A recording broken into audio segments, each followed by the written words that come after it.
আমার বাবা অনেক আগেই মারা গিয়েছিল। তাই আমার যখন বিয়ে হলো তখন বিয়ের পর আমার মাও আমার সাথে আমার শ্বশুর বাড়ি চলে এসেছিল। হঠাৎ করে জানলাম মা গর্ভবতী হয়ে গেল। আমি অবাক হয়ে গিয়েছিলাম যে আমার মা কি করে গর্ভবতী হতে পারে। আমি আমার স্বামীর উপর দোষ দিলাম যে তোমার নিজের শাশুড়ির সাথে চক্কর চলছে তাই না।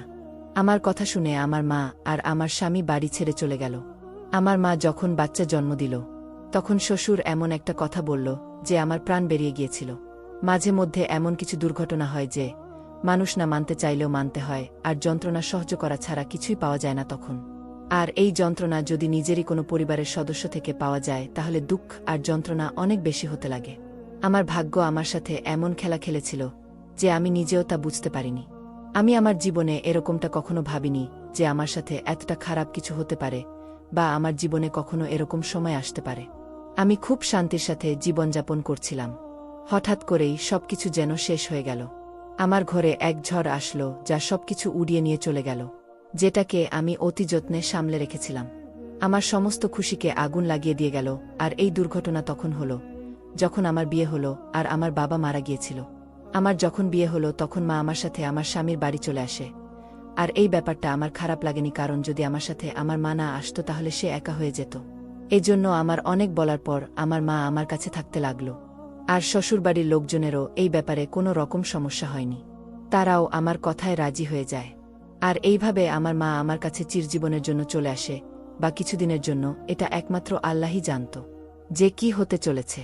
এমনিতে তো সবকিছু ঠিকই ছিল, কিন্তু আমার মায়ের আচরণ আমার একটু অদ্ভুত লাগছিল। আমি কিছুই বুঝতে পারছিলাম না। আমি যতই তাকে সামলানোর চেষ্টা করতাম ততই বাচ্চার মতো সে আমাকে বিরক্ত করতে লাগত। কখনো কখনো তো অদ্ভুত আচরণ করত সে, যার জন্য আমাকে শ্বশুরবাড়িতে অনেক সময় লজ্জার মুখোমুখি হতে হতো। আর কখনো নিজেকে এত বুঝতে আর জাহির করত সে যে সামনের মানুষটা অবাক হয়ে যেত। অনেকবার আমি মাকে আস্তে করে বোঝানোর চেষ্টা করেছি, কিন্তু আমার মা সেসব কথা এক কান দিয়ে ঢুকিয়ে অন্য কান দিয়ে বের করত। আমার এমন মনে হতো যে বাবার মারা যাবার পর মায়ের ভীষণ আঘাত লেগেছিল মাথায়, সেজন্যই এরকম অদ্ভুত আচরণ সে করত। কিন্তু তারপর কয়েকদিন পরে আমার নিজের এই খেয়াল বদলাতে হলো। আমার মায়ের শরীর সাদা এবং নিরীহ দেখতে লাগত। নাকি শুধু আমারই এরকম মনে হতো? আমি আমার মায়ের ব্যাপারে কিছু বাজে ভাবতে বা বলতেও চাই না, কিন্তু কিছু ঘটনা এরকমটা ভাবিয়ে ছাড়ে। এতদিন আমার খুব উদাস কাটছিল। আমি আমার স্বামীকে বিশ্বাস করতাম। আমার সাথে আমার স্বামীর কখনো ঝগড়া অশান্তি হয়নি। আমার স্বামী অনেক খেয়াল রাখত আমার। আমি কোনো কথা বলার আগেই সে পুরো করে দিত। আর আমি তাকে এভাবে আমার খেয়াল রাখতে দেখে ভীষণ খুশি হতাম। আর দেখতে দেখতে আমার সবকিছু নষ্ট হয়ে গেল, আর আমি বরবাদ হয়ে গেলাম। আমার মায়ের মাথার সমস্যা ছিল বলে আমার মনে হচ্ছিল, আর এজন্য আমি আমার মাকে চিকিৎসা করানোর কথা ভেবেছিলাম। কিন্তু আমি যদি শ্বশুরবাড়িতে এই ব্যাপারে কথা বলতাম তাহলে অনেক বড় হাঙ্গামা হয়ে যেত, যার জন্য আমি মাকে বোঝাতে থাকতাম। কিন্তু আমার মা বুঝতে পারলে তবে তো। আমি কখনো ভাবিনি যে সমস্যাটা এত বাজেভাবে বিগড়ে যেতে পারে। আমার নাকের নিচে দিয়ে কোনো খেলা হচ্ছিল। আমি এই ব্যাপারটা টের পর্যন্ত পাইনি। কখনো আমি সবথেকে বেশি আমার মায়ের খেয়াল রাখতাম, আর এটা আমার জন্য প্রয়োজন ছিল। একটাই তো মেয়ে ছিলাম আমি তার। আর আমি যদি আমার মায়ের খেয়াল না রাখব তাহলে কে রাখবে? আর তারপর কয়েক বছর পরে মা আমার স্বামীর সাথে একটু বেশি মেলামেশা করত। প্রথম প্রথম আমি ব্যাপারটা এড়িয়ে গিয়েছিলাম এই ভেবে যে চলো ঠিক আছে, এটা জামাইয়ের সাথে শাশুড়ির একটা স্বাভাবিক ভালোবাসার সম্পর্ক। কিন্তু পরে আমি তাদের হাসি ইয়ার্কি একসাথে ওঠা বসা এগুলো আমার অদ্ভুত লাগতে লাগলো। কিন্তু আমি আমার হৃদয়ের সন্দেহকে জায়গা দেইনি, আর সমস্ত কিছু আমি এড়িয়ে যেতাম। আমি সন্দেহ করতে চাইনি এমনটা ভাবাও আমার পাপ বলে মনে হতো। আমি এই সমস্ত ভাবতাম আর তারপর সেটাকে খুব বাজেভাবে মনের মধ্যেই ধিক্কার দিতাম। আমি তো আমার সীমার বাইরেও চিন্তা করতে পারি না যে আমার মা আমার সাথে এরকম কিছু করতে পারে, যার জন্য আমি কাউকে মুখ দেখানোর যোগ্য থাকব না। এই সমস্ত হয়ে যাবে আমি তো কল্পনাও করতে পারি না। যদি আমি আগে জানতাম তাহলে এই সমস্ত কিছু হতে দিতাম না। আমি আফসোস করছিলাম যে আমি কিছু করতে পারলাম না। আর আমি সেই সময় জানতে পারলাম যখন সবকিছু আমার হাত থেকে বেরিয়ে গেল, আর আমি শুধু দেখতে থেকে গেলাম। আমি আমার মা বাবার একমাত্র সন্তান ছিলাম, আমার কোনো ভাই বোন ছিল না, আর আমাদের জীবন ছিল শান্তির। এ সমস্ত কিছুই কি আমার নজরে ধোকা ছিল? আমি ওই সময় বুঝতে কেন পারিনি? এই ব্যাপারটা আমাকে যেন ডুবিয়ে দিচ্ছিল। তারপর এরকম ভাবেই কিছু সময় কেটে গেল। যখন আমার মা আমার স্বামীর সাথে একটু বেশি মিশতে থাকত, তখন থেকে আমার বাজে চিন্তা মাথার মধ্যে ঘুরত যে আমার মা কি করছে তার জামাইয়ের সাথে। সে কোনো সম্পর্ককে কোথা থেকে কি বানিয়ে দিচ্ছে। আমি আঘাত পাওয়া ছাড়া আর কি বা করতে পারতাম। আমি আপাতত কিছু বললাম না, চুপ করে গেলাম। আমি আমার মাকে মা ভেবে চুপ করে থাকতাম, আর তাকে কিছু বলার আগে থেমে যেতাম। আমি প্রমাণ ছাড়া এরকম কিছু করতে চাইনি। আমি এর থেকে বেশি আর সহ্য করতে পারছিলাম না। আমি আবার মাকে বোঝাতে লাগলাম, কিন্তু আমার মা কিছুতেই বুঝত না, আর বলতে লাগত যে তুমি এমনি বিনা কারণে চিন্তা করছো। আমি তো ভালোভাবে আমার সময় কাটাচ্ছি। এগুলো বলার পর আমার মা আমার সামনে কিছু আবেগী নাটক করত, যার মধ্যে আমি খুব ভালোভাবে ফেঁসে গেলাম। আর আমার এই সময় মায়ের লুকিয়ে থাকার উপর চোখ যায়নি, কিন্তু আমার কিছুটা তো সন্দেহ হয়েছিল, কারণ আমার ভেতরে অদ্ভুত একটা অস্থিরতা জন্ম নিয়েছিল। আমার এমন মনে হচ্ছিল যে কোথাও কিছু ভুল হচ্ছে। আমার তো মাথার মধ্যে এটা ছিলই না যে এত জঘন্য কাজ আমার মা করতে পারে। তারপর সময় ভীষণ তাড়াতাড়ি কাটতে লাগলো। আমার মা একদম সেরকমই ছিল, আর সেই একই রকম ঘটনা বা ব্যবহার সে করতে থাকল। আমি এবার তাকে চুপচাপ আমি দেখতে থাকলাম। এখন তো মায়ের যেখানেই যাবার আমার স্বামীকেই সে সাথে করে নিয়ে যায়।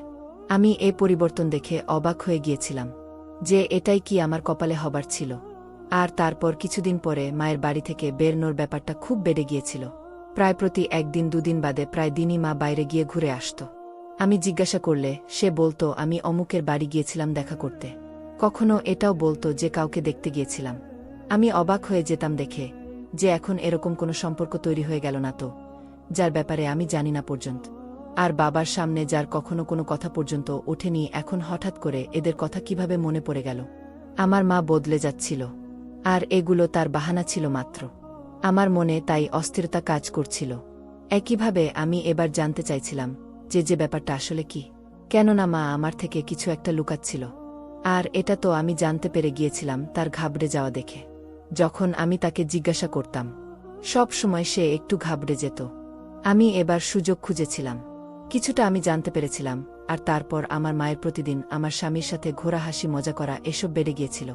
আমি একেবারেই সন্দেহবাদিক মহিলা ছিলাম না। আমি আমার স্বামীকে যথেষ্ট বিশ্বাস করতাম, আর মাকেও আমি একেবারেই সন্দেহ করতে চাইনি। কিন্তু এখন পরিস্থিতি এমন একটা মোড়ে আমাকে নিয়ে গিয়ে দাঁড় করিয়েছে যেখানে আমি ভাবতে বাধ্য হয়েছি। আর তারপর আমার ভিতরে এই সন্দেহটা ঢুকে গিয়েছিল। আমার হৃদয়ে অস্থির থাকতে লাগল। আমি আমার এই অবস্থার জন্য বিরক্ত হয়ে গিয়েছিলাম। আমি নিজের পরিস্থিতির জন্য না কিছু করতে পারতাম, আর না কাউকে বলতে পারতাম।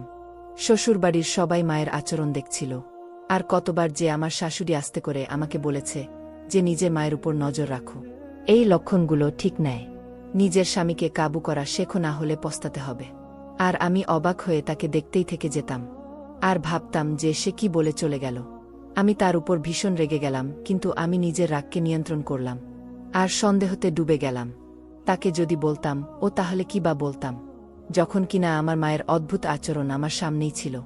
শাশুড়ির কথা বার্তার কারণে আর কিছুটা মায়ের অদ্ভুত আচরণের জন্য এবার আমি চিন্তা করতে থাকলাম, আর বিরক্ত হয়ে গেলাম।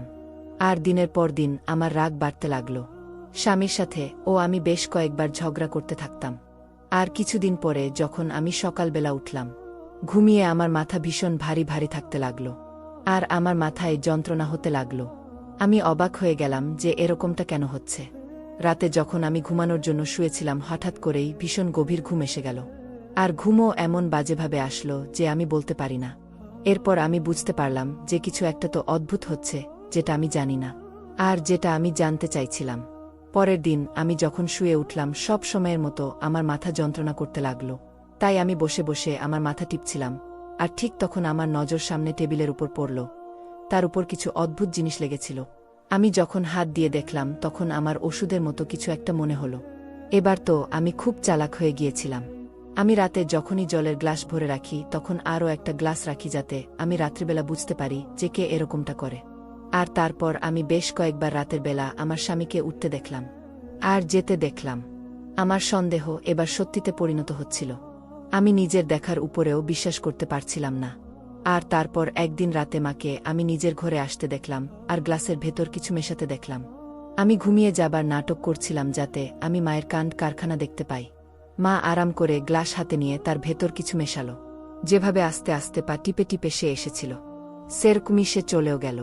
আর এই ব্যাপারটা শুধু মা নিজেই জানত, যে রাতে আমি জল খেয়ে শুই, আর উঠে আমি জল খাই, আর সেজন্যই সে এই কাজটা করেছিল। কখনো আমার সন্দেহ বাস্তব মনে হতো, আর কখনো আমার শুধু সন্দেহই মনে হতো। আমার তো হুঁশ উড়ে গিয়েছিল মাকে এরকম কাজ করতে দেখে। আমার তো বিশ্বাসই হচ্ছিল না যে আমার মা হয়ে এরকম জঘন্য কাজ করতে পারে। আমি নিজেই বুঝতে পারছিলাম না যে সে এরকম কেন করবে। কিছুদিন ধরেই আমি দেখছিলাম যে মা টক আর আচার একটু বেশি খাচ্ছিল। প্রথমে তো আমি সেটাকে অদেখা করে দিলাম। এবার রোজ মা এগুলো খেতে লাগলো, আমার মনের ভিতর বিপদের যেন ঘণ্টা বাজতে লাগলো। আমি এবার ভীষণভাবে বিরক্তির শিকার হচ্ছিলাম। একদিন মা অজ্ঞান হয়ে গেল, আর তারপর হঠাৎ মা প্রেগনেন্ট হয়ে গেল। এই ব্যাপারটা হাসপাতালে গিয়ে যখন আমি জানতে পারলাম, আমি লজ্জায় লাল হয়ে গেলাম। আমি শ্বশুরবাড়িতে কারোর সাথে চোখে চোখ মেলাতে পারছিলাম না। আর মা, ও তো ঘাবড়ে গেল। আমার সামনে আসতেই তার অস্বস্তি হতো। আমি ভীষণ অবাক হয়েছিলাম যে আমার জায়গায় মা কি করে প্রেগনেন্ট হয়ে গেল। এবার আমার বিশ্বাস হয়ে গেল যে এই বাচ্চাটা আমার স্বামীরই ছিল, কেননা রাতে আমি অনেকবার আমার স্বামীকে উঠতে দেখেছিলাম। আমার তো বিশ্বাসই ভেঙে গিয়েছিল। আমার মাথার মধ্যে সেই সমস্ত স্মৃতি আর সমস্ত কথা ঘুরতে লাগল। আমার রাগ এবার সর্বোচ্চ উচ্চতায় পৌঁছে গিয়েছিল। আর তাই আমি আমার স্বামীর সাথে ঝগড়া করে ফেললাম। আর তারপর আমি আমার স্বামীর উপর দোষ দিয়ে দিলাম যে তোমার নিজের শাশুড়ির সাথে চক্কর চলছে, আর এই সমস্ত তোমার জন্যই হয়েছে। আর তুমি আমাকে ঠকিয়েছ আর আমার বিশ্বাস ভেঙেছ। আমি কেঁদে কেঁদে ক্লান্ত হয়ে গিয়েছিলাম। আর তারপর ঝগড়ার পরে আমার স্বামী বাড়ি ছেড়ে চলে গেল। আমি কিছু বুঝতেই পারছিলাম না যে আমি কার উপর বিশ্বাস করব আর কার উপর করব না। আমি এবার আমার জীবনে ভীষণ দুঃখী হয়ে গিয়েছিলাম। আর স্বামীরও কোনো ঠিক ঠিকানা ছিল না যে সে কোথায় গেছে ঝগড়া করে। আমি দুঃখে কাতর ছিলাম। আর আমার আফসোস ছিল যে আমার মা সম্পর্কগুলোকে খারাপ করে দিল। আর নির্লজ্জের মতো আমার সামনেই সে আছে। আমি অবাক হয়েছিলাম যে সে কেমন মা, সে যে নিজের মেয়ের ঘর বরবাদ করার জন্য উঠে পড়ে লেগেছে। আমি তো ভেবে ভেবে পাগল হয়ে যাচ্ছিলাম। শ্বশুরবাড়ির লোকজন আমাকে অনেক সামলাচ্ছিল, কিন্তু আমি আমার হৃদয়ে কি করতে পারি যার উপর আর কোনো রকম অনুভূতি কাজই করতে চাইছিল না। আমার ভিতর সমস্ত অনুভূতি এবং আবেগ যেন শেষ হয়ে গিয়েছিল। আমি এবার সারাক্ষণ চিন্তার মধ্যেই ছিলাম। আমার শ্বশুর আমাকে বেশ কয়েকবার খুশি থাকতে বলেছে, আর আমি তাই তাদের সামনে মিথ্যা হাসি হাসতাম, যেটা দুঃখ কষ্টে পরিপূর্ণ ছিল। এবার তো আমার চোখে সারাক্ষণ জলে ভিজে থাকত। আমি আমার জীবনে অবাক হয়ে গিয়েছিলাম যে আমাকে কি সব দেখতে হচ্ছে আর শুনতে হচ্ছে। সমস্ত সম্পর্ক থেকে আমার বিশ্বাস উঠে গিয়েছিল। আমার সমস্ত সম্পর্কই যেন মিথ্যা মনে হতো। তা আমার মা আমারই ঘরে জেদ করে থেকে গিয়েছিল, নাকি সমাজের থেকে কথা লুকানোর জন্য সে এরকম করছিল। আমি তো এবার তার সাথে কথা পর্যন্ত বলতাম না। আমার সমস্ত কিছু বিষম মনে হতে লাগল। আমার তো এবার নিজের স্বামীর জন্য চিন্তা হতে লাগল। আমি ভীষণ গভীর চিন্তায় ডুবে গিয়েছিলাম যে যদি এটা আমার স্বামীর বাচ্চা না হয় তবে সে সমস্ত কি ছিল।